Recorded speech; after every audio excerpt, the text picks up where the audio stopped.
A few small steps every now and then is all it takes to look after your lawn and fence. It all starts when you move in. Try not to walk on your new turf for at least 2 weeks if it's summer or 4 weeks if it's winter. This estimate is weather depending, however, and should be increased if you are experiencing prolonged wet weather.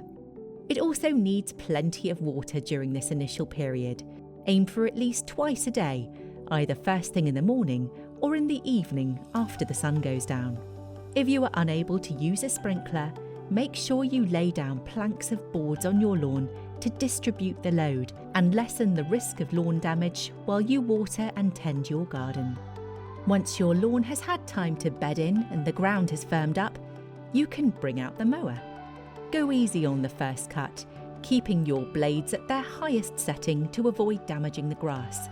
After that, mow little and often, with the aim of keeping the length at around 3 centimetres. That way, it should be able to handle some wear and tear. It's also a good idea to avoid any fertiliser or weed killer for the first few months.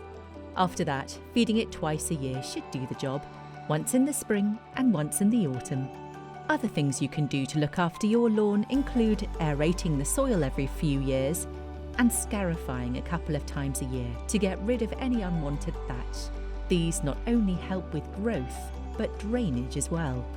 If you're finding yellow or brown dead patches on your lawn, it might be a symptom of leather jackets.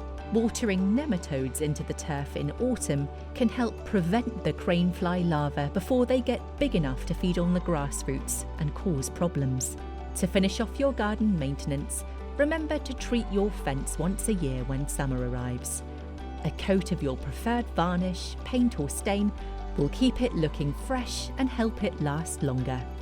Give it some time, maintenance and plenty of water, and your garden will look its best year-round.